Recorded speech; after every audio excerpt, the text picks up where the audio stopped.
Shalom Bapak Ibu Saudara, bersyukur kepada Tuhan Yesus Kristus kalau sore hari ini kita kembali bertemu untuk kita dapat memuji, menyembah, menikmati firman Allah. Kita harus tetap bersyukur meskipun kita belum dapat berkumpul bersama-sama, tapi setiap kesempatan yang Tuhan Yesus masih berikan, mari kita pergunakan dengan sungguh-sungguh. Mari sore hari ini sebelum Bapak Ibu Saudara menikmati firman Tuhan, saya mengajak kita semuanya untuk menyembah Tuhan terlebih dahulu, untuk memuji Tuhan. Mari kita pujikan selamanya Kau Tuhan.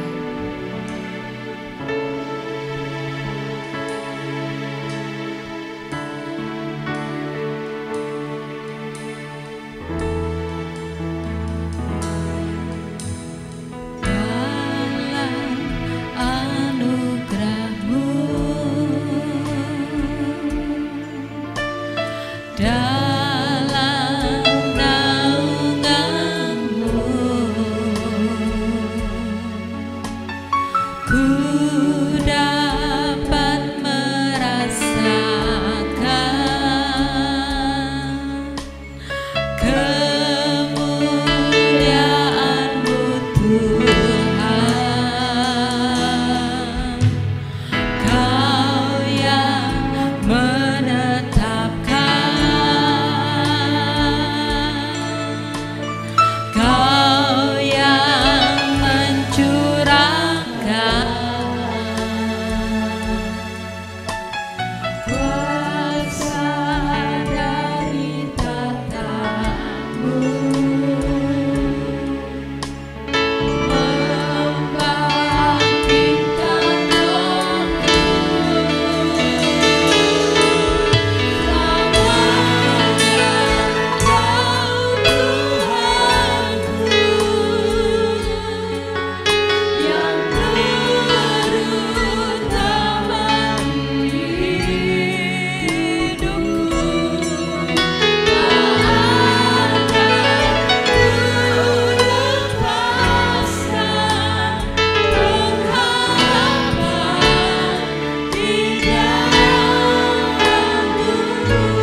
kepadamu Bapa. Engkau Bapa yang mengasihi kami, Engkau baik bagi kami. Kami tetap bersyukur bagaimanapun keadaan kami saat ini. Meskipun kami belum dapat beribadah bersama-sama di rumah-Mu ini, tapi kami bersyukur karena kami masih punya kesempatan untuk kami dapat memuji, menyembah dan menikmati firman-Mu. Kami serahkan ibadah kami saat ini ke dalam tangan kasih-Mu. Mari Roh Kudus kuasai urapi kami hamba-hamba-Mu yang melayani.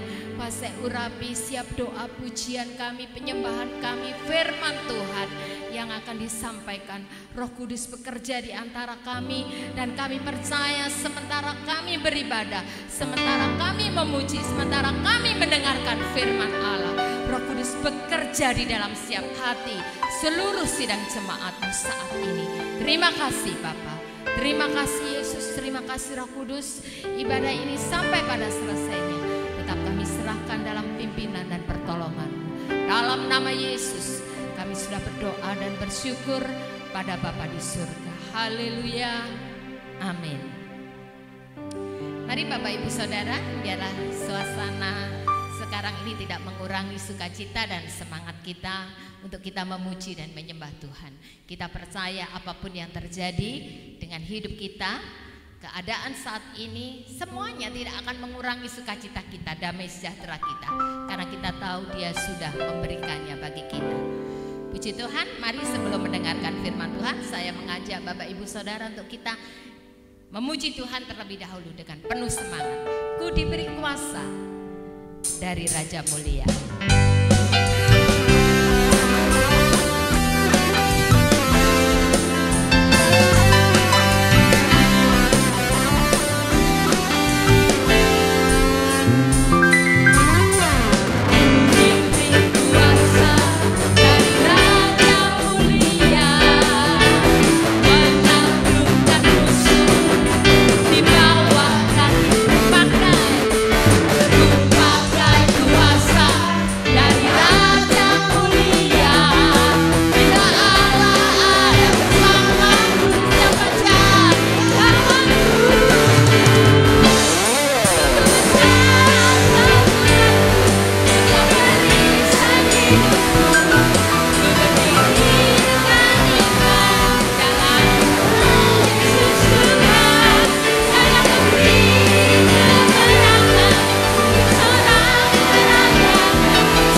Pujilah Dia, Raja di atas segala raja, sekarang sampai selamanya.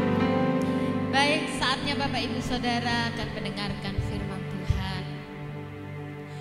Kita masuk di minggu yang terakhir di bulan April ini, ya. Artinya bahwa kita masih ada di bulan Paskah, ya. Saya memberi tema firman Tuhan sore hari ini, mengalami kuasa kebangkitannya, ya. Mengalami kuasa kebangkitannya. Mari saya mengajak Bapak Ibu Saudara untuk kita membaca firman Tuhan bersama-sama di dalam Filipi pasal yang ketiga ayat yang ke-10. Filipi pasal 3 ayat yang ke-10. Saya akan bacakan. Filipi 3 ayat yang ke-10. Yang ku kehendaki ialah mengenal Dia dan kuasa kebangkitannya dan persekutuan dalam penderitaannya, di mana aku menjadi serupa dengan Dia dalam kematiannya, ya. Di dalam bahasa Indonesia masa kini menuliskan ayat ini, satu-satunya yang saya inginkan. Itu artinya satu-satunya yang diinginkan oleh Rasul Paulus, satu-satunya yang saya inginkan ialah supaya saya mengenal Kristus dan mengalami kuasa yang menghidupkan Dia dari kematian, ya. Jadi judul atau tema firman Tuhan sore hari ini saya ambil dari ayat ini dalam terjemahan bahasa Indonesia masa kini, di mana ini menjadi kerinduan dari Rasul Paulus. Dia ingin mengenal Kristus dan mengalami kuasa yang menghidupkan Dia dari kematian, mengalami kuasa kebangkitan Yesus, ya. Bapak Ibu Saudara, ya, ayat ini Filipi 3 ayat yang ke-10 merupakan kerinduan dari Rasul Paulus, ya. Merupakan kerinduan dari Rasul Paulus, di mana kerinduan ini melebihi kerinduan dan keinginannya yang lain. Mungkin dia punya banyak keinginan, dia punya banyak kerinduan, tapi kerinduan untuk mengalami kuasa kebangkitan ini jauh melebihi kerinduan dan keinginannya yang lain. Itu terbukti dari ayat yang tadi kita baca dalam terjemahan bahasa Indonesia masa kini yang mengatakan satu-satunya yang saya inginkan, ya, satu-satunya yang saya inginkan. Di dalam terjemahan sederhana Indonesia mengatakan bahwa maka sekarang saya hanya rindukan. Jadi dari dua terjemahan ini menunjukkan, kalau bahasa Indonesia masa kini tadi mengatakan satu-satunya yang saya inginkan, terjemahan sederhana Indonesia mengatakan hanya ini yang saya rindukan. Itu artinya bahwa mengenal Kristus dan mengalami kuasa kebangkitannya, itulah yang menjadi kerinduan terbesar dari Rasul Paulus. Bapak Ibu Saudara, kalau kita melihat ayat ini, ada dua hal yang tidak dapat dipisahkan. Ada dua hal yang tidak dapat dipisahkan, yaitu mengenal Kristus dan mengalami kuasa kebangkitannya, ya. Saya ulang baca, yang ku kehendaki ialah mengenal Dia dan kuasa kebangkitannya. Dalam terjemahan bahasa Indonesia masa kini tadi, satu-satunya yang saya inginkan ialah supaya saya mengenal Kristus dan mengalami kuasa yang menghidupkan Dia dari kematian. Jadi dua hal yang tidak bisa dipisahkan adalah mengenal Kristus dan mengalami kuasa kebangkitan Yesus. Mengenal dan mengalami. Jadi kalau mengenal Kristus pasti akan mengalami kuasa kebangkitannya. Tapi kalau tidak mengenal, maka juga tidak akan mengalami. Ya. Jadi untuk kita bisa mengalami kuasa kebangkitan Kristus, kita harus kenal dulu dengan Yesus. Saya tidak akan bahas untuk mengenal Kristus ya. Tapi kita akan lihat sesungguhnya apa mengalami kuasa kebangkitannya. Kuasa apa sesungguhnya yang sudah membangkitkan Tuhan Yesus? Yang Filipi tadi mengatakan, yang sudah menghidupkan Yesus dari kematian, itu sesungguhnya kuasa apa? Sampai Rasul Paulus mengatakan bahwa itu yang saya inginkan, itu yang saya rindukan. Mari saya mengajak Bapak Ibu Saudara membaca di dalam Roma pasal yang ke-8. Roma pasal 8 kita baca ayat yang ke-11. Roma 8 ayat yang ke-11. Dan jika roh Dia yang telah membangkitkan Yesus dari antara orang mati diam di dalam kamu. Sampai di situ dulu.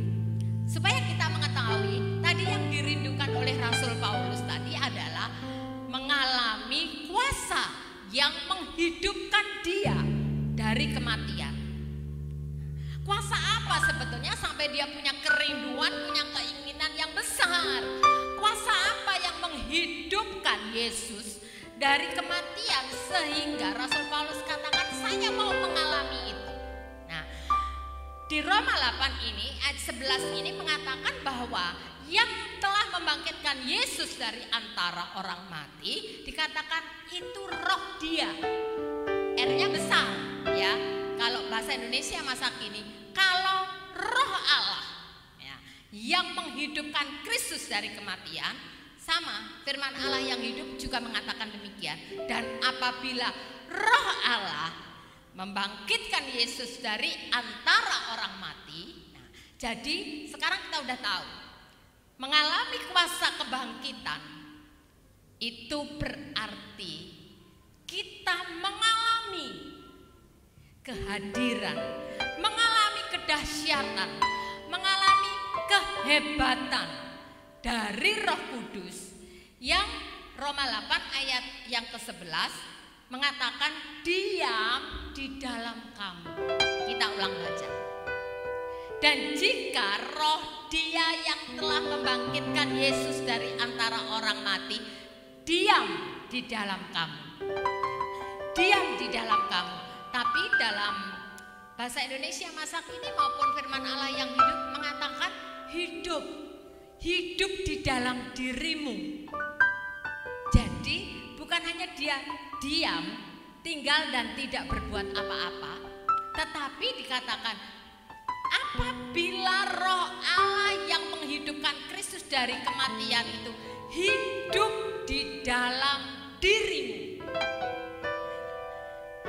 Kalau hidup itu berarti dia tidak berdiam diri, tapi dia bekerja, dia berkarya. Itulah kuasa yang ada di dalam kehidupan kita. Jadi kalau kita bicara kuasa kebangkitan, itu kita berbicara tentang Roh Kudus. Kita ingat kisah para rasul 1 ayat yang ke-8 mengatakan kamu akan menerima kuasa kalau Roh Kudus turun ke atas kamu. Jadi kalau Rasul Paulus mengatakan bahwa dia rindu, dia ingin mengalami kuasa kebangkitannya, kuasa yang menghidupkan Yesus dari antara orang mati, itu artinya bahwa dia sedang menginginkan, dia sedang merindukan Roh Kudus itu, kuasa Roh Kudus itu yang hidup di dalam dirinya itu berkarya di dalam kehidupannya. Karena ini juga menjadi kerinduan kita. Bukan hanya kerinduan Rasul Paulus, tapi ini juga mengalami kuasa kebangkitan ini juga menjadi kerinduan kita. Karena apa? Kalau kita mengalami ini, maka kita akan menjadi orang-orang percaya yang dahsyat, yang luar biasa. Kenapa? Karena kuasa yang menghidupkan Yesus dari antara orang mati, itulah Roh Kudus, itu sekarang hidup di dalam diri kita. Dia bukan sekedar hidup di luar, tapi di dalam dirimu. Itu artinya dia hidup, dia tinggal, dia hidup, dia berkarya di dalam kehidupan orang-orang percaya. Jadi kuasa yang menghidupkan Yesus, kuasa kebangkitan itu, yaitu kuasa Roh Kudus itu, sekarang hidup di dalam diri kita. Kalau dahsyatnya kuasa kebangkitan Yesus itu dikerjakan oleh Roh Kudus. Dan sekarang kuasa yang sama berdiam di dalam kehidupan kita. Berdiam di dalam kehidupan kita. Maka kita percaya juga bahwa kedahsyatan kebangkitan Kristus itu juga terjadi dalam kehidupan kita. Kita lihat berikutnya. Kita lihat berikutnya, apa arti mengalami kuasa kebangkitannya. Jadi kalau Rasul Paulus tadi mengatakan, yang ku kehendaki, yang aku inginkan, satu-satunya yang aku inginkan, yang hanya ini yang aku rindukan, mengalami kuasa kebangkitannya. Lalu apa? Apa sih mengalami kuasa kebangkitannya itu seperti apa? Kita lihat yang pertama. Kita baca kembali di dalam Roma pasal 8 ayat yang ke-11.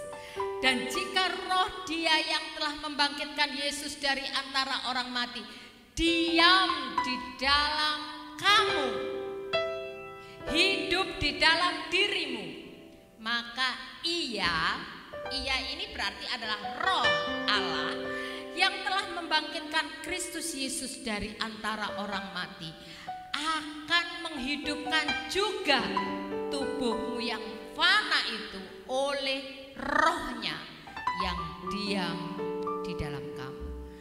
Jadi apa arti mengalami kuasa kebangkitannya? Yang pertama, kita akan mengalami kebangkitan sesudah kematian. Ya, kita akan mengalami kebangkitan sesudah kematian.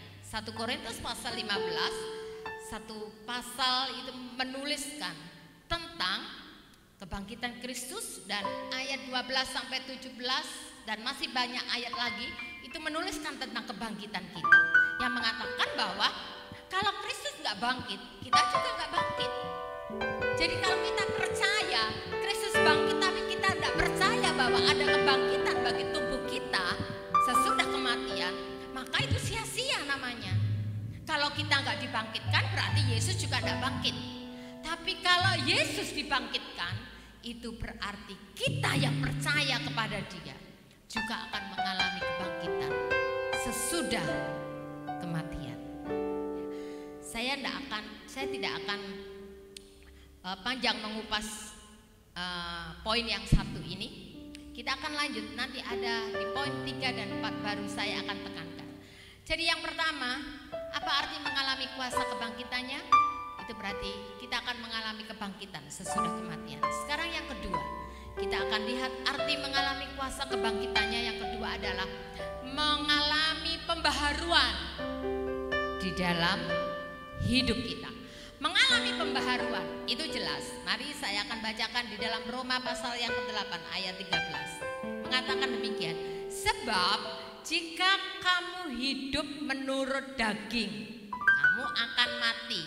Tetapi jika oleh roh, R-nya besar, itu berarti roh Allah, Roh Kudus, kamu mematikan perbuatan-perbuatan tubuhmu, kamu akan hidup.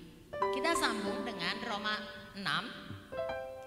Kita baca ayat yang keempat dan ayat 11. Roma 6 ayat 4. Dengan demikian kita telah dikuburkan bersama-sama dengan Dia, dengan Yesus, oleh baptisan dalam kematian, supaya sama seperti Kristus telah dibangkitkan dari antara orang mati oleh kemuliaan Bapa, demikian juga kita akan hidup, perhatikan, dalam hidup yang baru. Ayat 11. Demikianlah hendaknya kamu memandangnya, bahwa kamu telah mati bagi dosa, tapi kamu hidup bagi Allah dalam Kristus Yesus.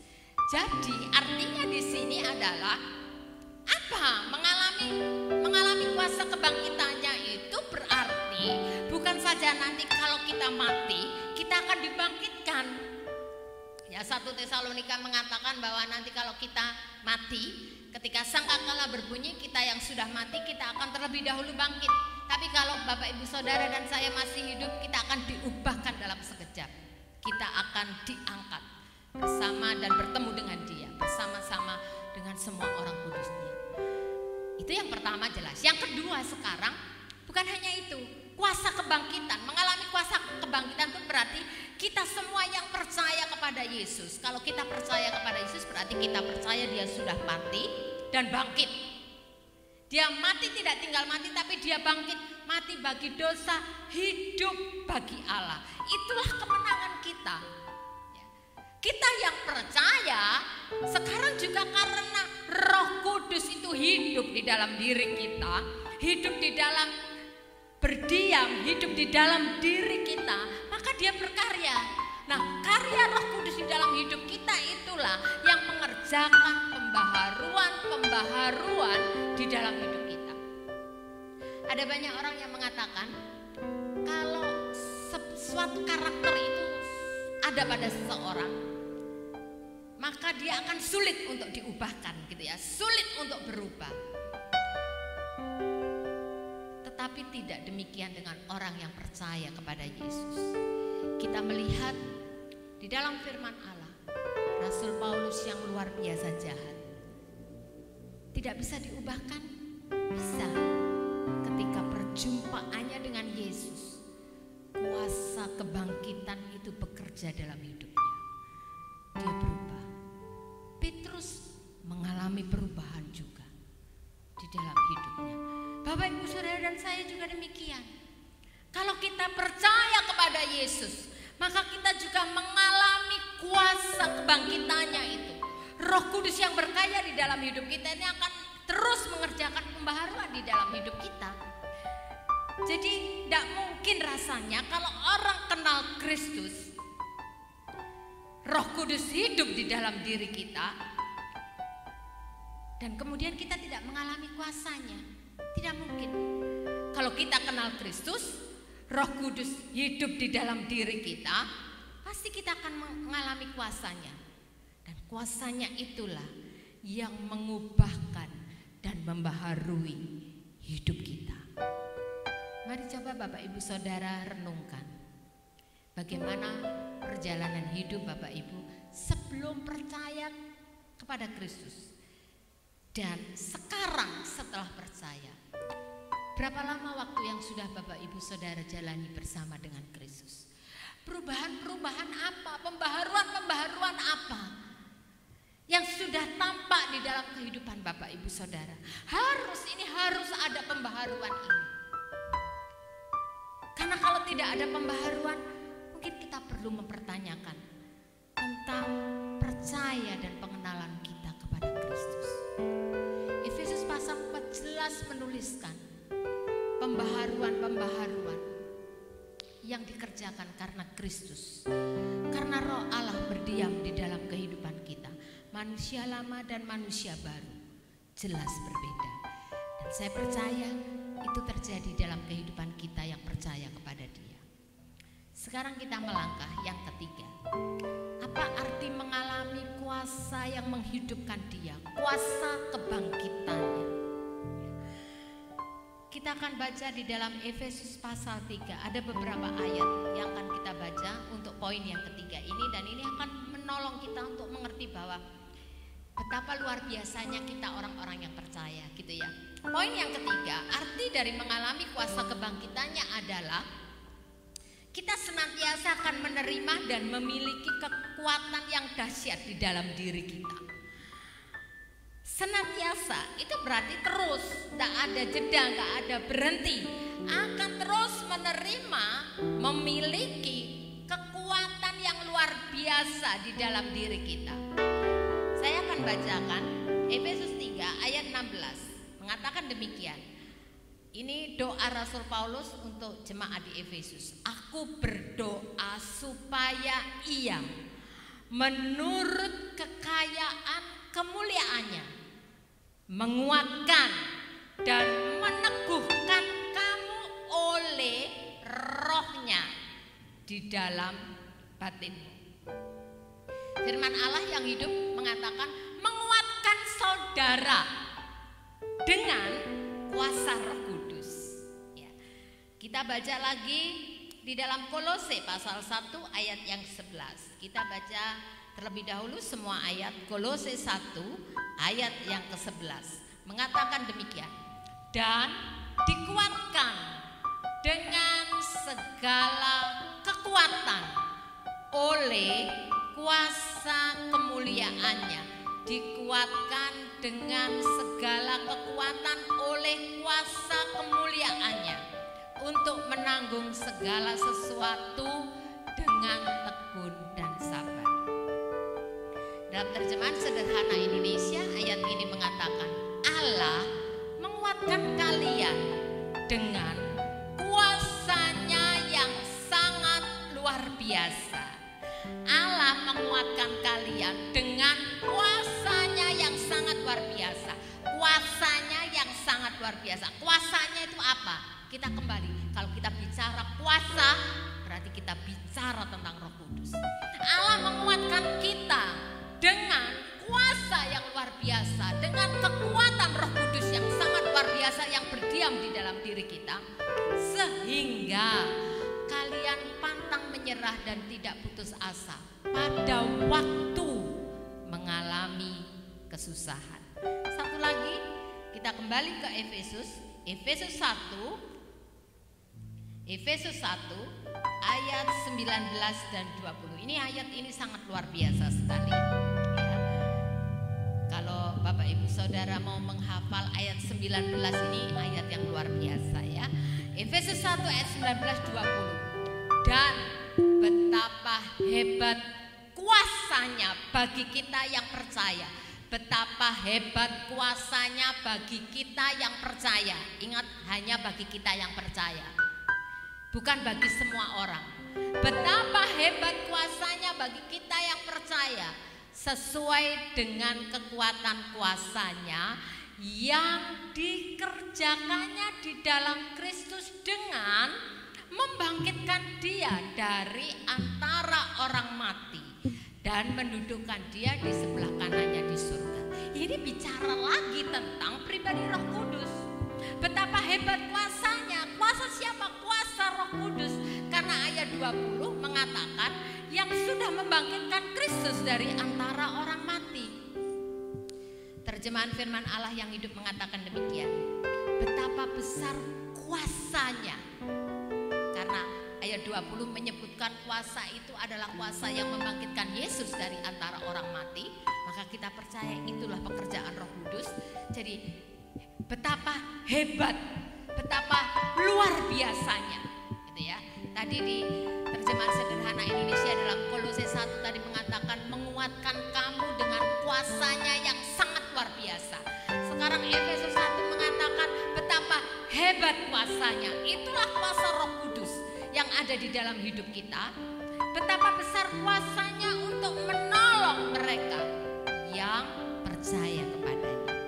Jadi Bapak Ibu Saudara, poin yang ketiga ini sangat luar biasa. Karena apa? Karena kalau seperti kerinduan Rasul Paulus, itu juga menjadi kerinduan kita. Disinilah kita temukan rahasianya. Kenapa Rasul Paulus kalau kita baca, ada begitu banyak penderitaan yang dia alami. Dia pernah merincikan secara terperinci peristiwa-peristiwa yang terjadi di dalam kehidupannya. Dia pernah karam kapal, gitu ya. Dia dicambuk. Dia pernah mengalami hal-hal yang sangat tidak menyenangkan, gitu ya. Kenapa dia bisa kuat dengan sangat luar biasa? Bahkan 2 Korintus mengatakan dia pernah hampir ya, dia pernah mengatakan sudah sangat berat bebannya, dia katakan seperti mau mati. Tapi justru di situ dikatakan, justru disitulah dia berkata, dia diajar untuk mengandalkan Tuhan, mengandalkan Allah. Kenapa dia sanggup melewati setiap peristiwa, setiap hal yang harusnya itu membuat dia nggak kuat, tapi dia tetap jadi rasul, jadi hamba Allah yang sangat luar biasa. Kenapa dia sanggup melewati semuanya? Ini rahasianya, karena dia mengatakan betapa hebat kuasanya yang bekerja di dalam kehidupan orang-orang percaya. Betapa kuasanya yang luar biasa itu yang membuat dia, membuat jemaat di Efesus, di Kolose, dan sekarang kita semuanya nggak mudah menyerah, nggak putus asa ketika kita menghadapi persoalan.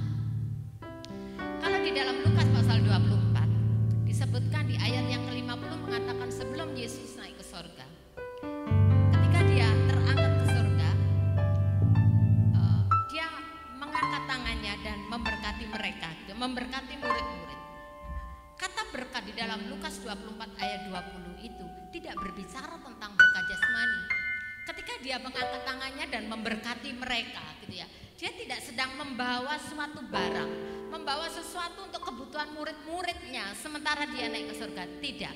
Tapi berkat di Lukas 24 ayat 50 itu mengatakan, di dalam bahasa Yunaninya kata berkat itu eulogia, artinya itu kekuatan, artinya kuasa, artinya pertolongan.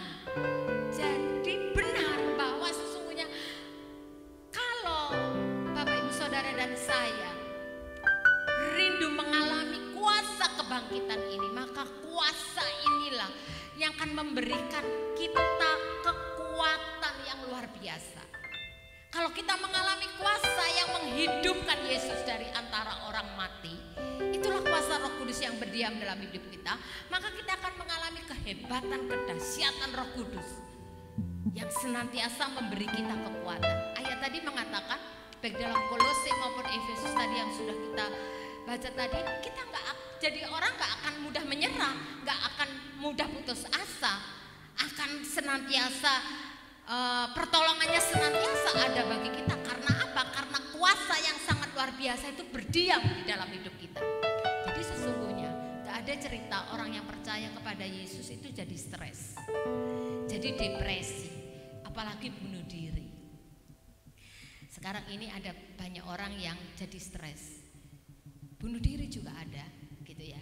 Karena apa? Dia merasa bahwa sudah bayang-bayang ketakutan, nanti saya tidak bisa menyelesaikan masalah ini, bunuh diri, selesai. Menurut dia sudah gak bisa lagi memenuhi kebutuhan keluarga, daripada bingung-bingung bunuh diri.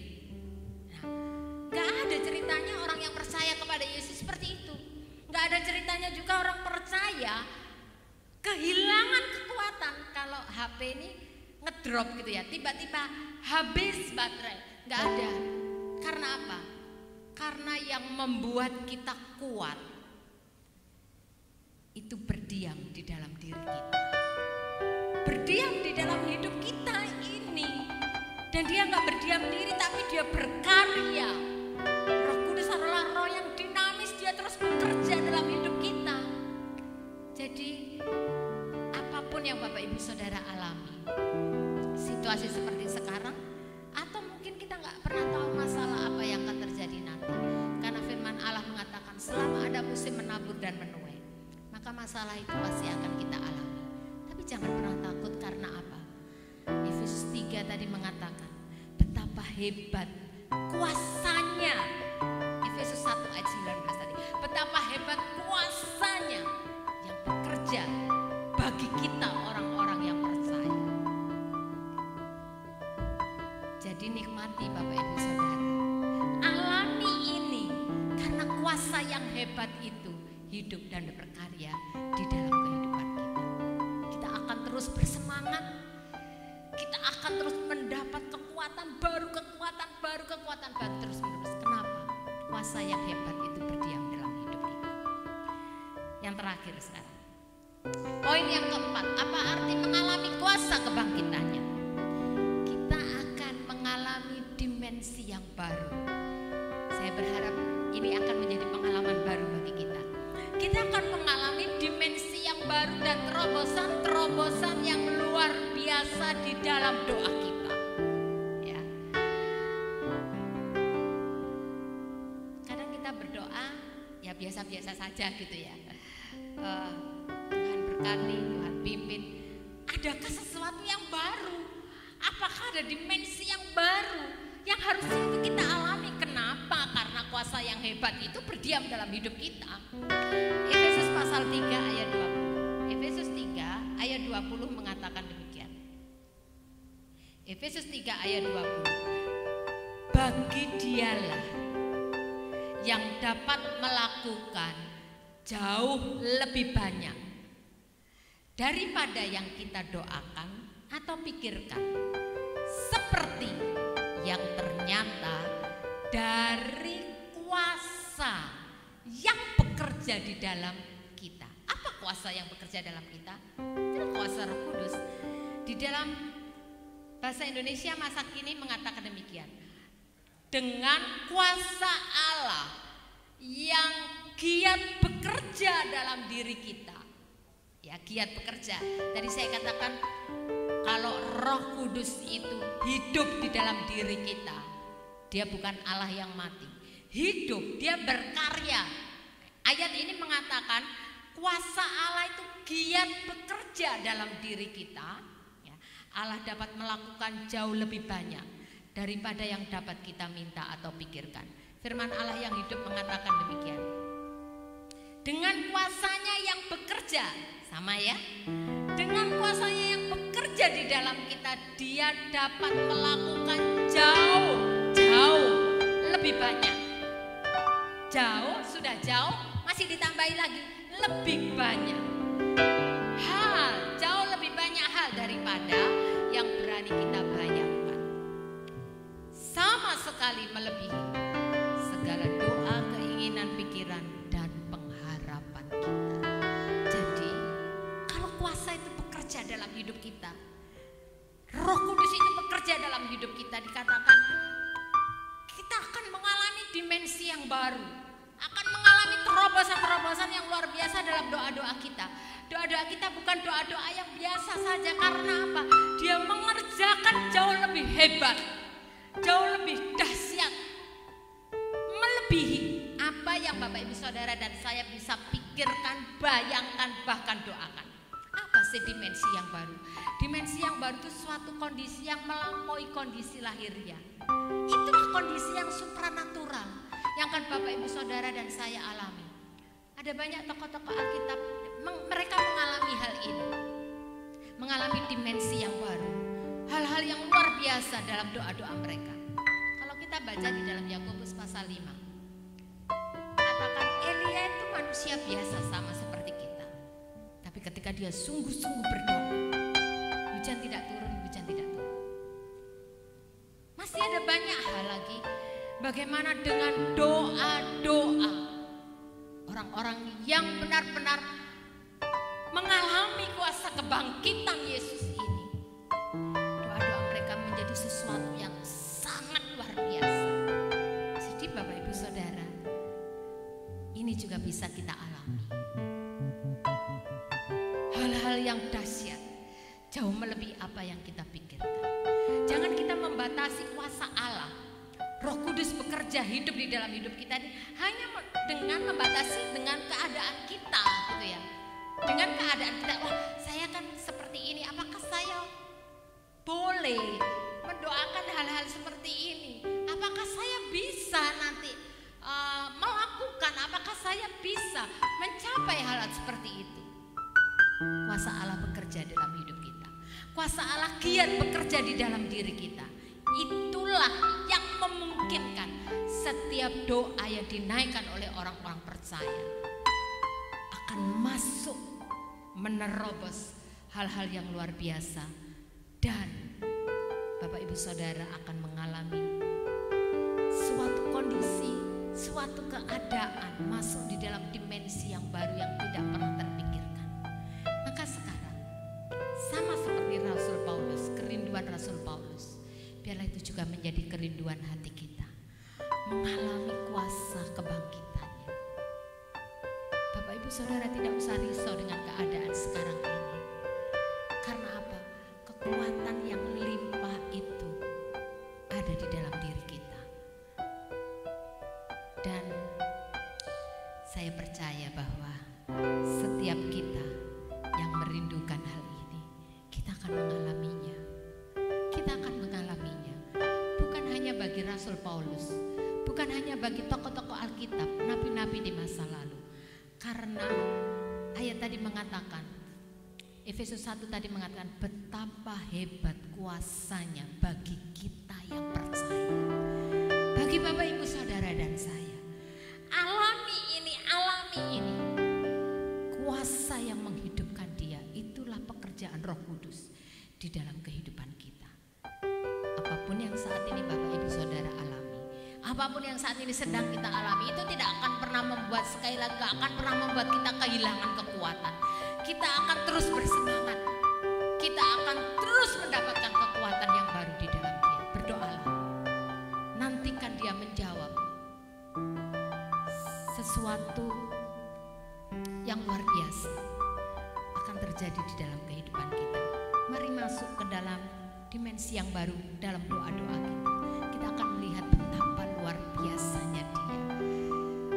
Kuasa yang hidup di dalam diri kita itu akan bekerja dengan sangat dahsyat di dalam kehidupan kita. Bapak Ibu Saudara, selamat menikmati kuasa yang menghidupkan Yesus itu, yang akan juga bekerja di dalam kehidupan kita. Asal sama seperti Rasul Paulus, kita benar-benar merindukan dan menginginkan itu terjadi di dalam kehidupan kita. Amin. Mari saya mengajak kita menyanyikan suatu pujian. Biarlah ini menjadi kerinduan kita. Kuasa yang hebat itu, yang sangat luar biasa itu bekerja di dalam hidup kita. Perkara yang besar, dimensi yang baru, terobosan-terobosan yang luar biasa akan terjadi.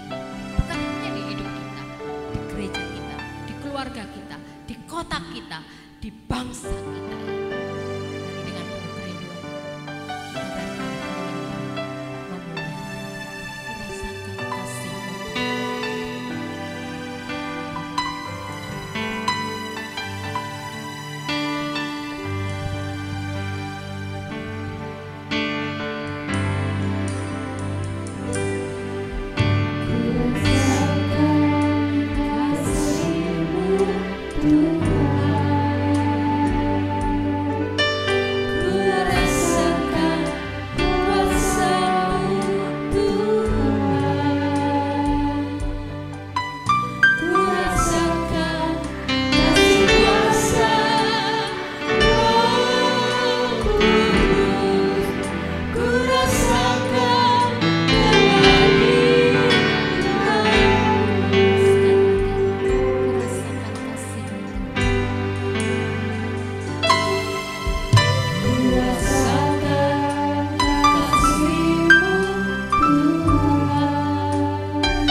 kuasa yang hebat, yang sangat luar biasa itu hidup, berkarya, bekerja di dalam kehidupan kita.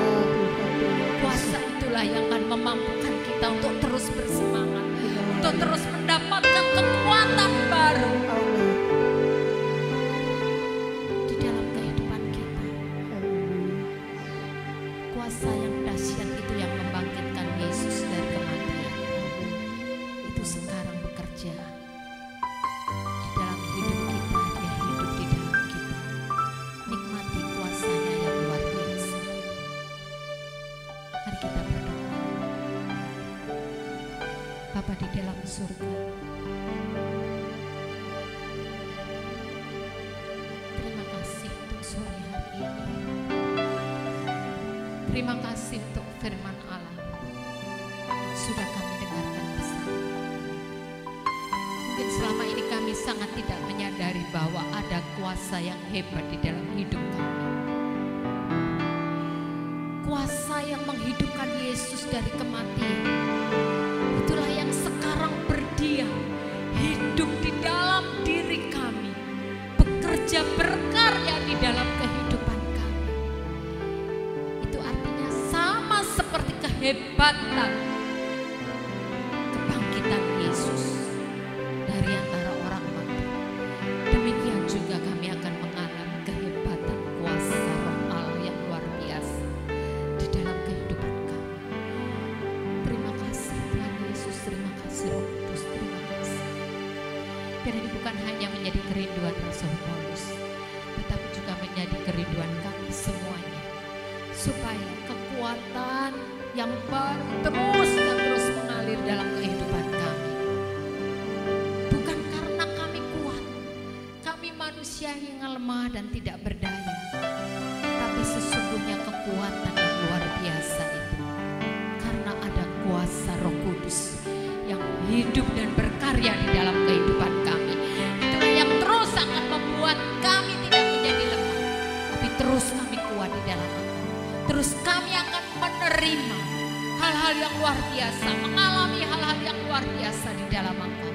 Bahkan mengalami dimensi yang baru, hal-hal terobosan-terobosan yang luar biasa di dalam doa-doa yang kami naikkan. Perkara besar akan terjadi karena Roh Kudus bekerja. Roh Kudus yang ada di dalam hidup kami berkarya di dalam kami. Kalau mungkin saat ini ada di antara sidang jemaat yang saat dalam keadaan lemah, putus asa, sedang kecewa, dalam keadaan seperti saat ini Tuhan, yang sedang terjadi saat ini, kami tahu sementara kami berdoa, Roh Kudus bekerja dalam hati dan kehidupan mereka, menguatkan, mengalirkan kekuatan yang dahsyat di dalam kehidupan mereka. Mereka akan menjadi orang-orang percaya yang terus bersemangat dan kuat di dalam Engkau. Terima kasih Tuhan Yesus, terima kasih. Terima kasih untuk sore hari ini. Berkat-Mu limpahkan seluruh sidang jemaat tanpa terkecuali, mulai dari anak-anak sampai yang sudah berusia lanjut, yang sebagai kepala keluarga, sebagai ibu, sebagai anak-anak. Tuhan berkati mereka semuanya. Yang bekerja, yang membuka usaha, Tuhan juga berkati. Bahkan di tengah wabah ini, kami percaya berkat-Mu akan terus mengalir bagi seluruh sidang jemaat. Terima kasih Tuhan Yesus, terima kasih. Yang lemah Tuhan sudah kuatkan, yang susah Kau sudah hiburkan, yang sedang menghadapi persoalan Kau sudah memberikan kekuatan dan menunjukkan jalan keluar. Yang sakit oleh bilur-bilur-Mu sudah disembuhkan. Terima kasih Tuhan Yesus.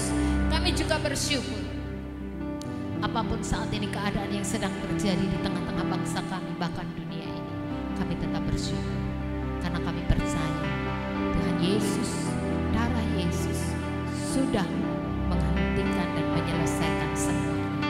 Terima kasih Tuhan Yesus, terima kasih. Berkati bangsa ini. Kami percaya bangsa ini sudah dilalukan dari wabah yang saat ini sedang terjadi, sudah dilalukan. Kami bersyukur. Sebabnya kami terus bersyukur karena kami punya Allah yang dahsyat dan luar biasa. Berkati para pemimpin kami, dari presiden sampai ke tingkat RT RW, semua orang yang menduduki jabatan penting, semua orang yang turut terlibat aktif menangani wabah ini. Tuhan berikan mereka kekuatan, hikmat hati yang bijaksana. Tuhan sembuhkan semua pasien yang sakit. Kami bersyukur kesembuhan terus meningkat. Kami percaya juga kasus ini akan berhenti. Terima kasih Tuhan Yesus, terima kasih. Kuasa-Mu dinyatakan di tengah-tengah bangsa ini. Kedahsyatan-Mu dinyatakan di tengah-tengah bangsa ini, supaya bangsa ini boleh melihat hanya Engkau Yesus, satu-satunya Allah yang patut dipuji, disembah dan ditinggikan. Terima kasih Bapa. Terima kasih untuk sore hari. Terima kasih untuk berkat-Mu. Terima kasih untuk penyertaan-Mu. Terima kasih untuk perlindungan-Mu yang sangat ajaib bagi seluruh sidang jemaat. Terima kasih, terima kasih. Mari kita pujikan besar Allah. Bapak Ibu Saudara, kan pada Bapak berkat Tuhan. Terima kasih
bersyukur pada Bapa di surga. Haleluya. Amin. Tuhan Yesus memberkati.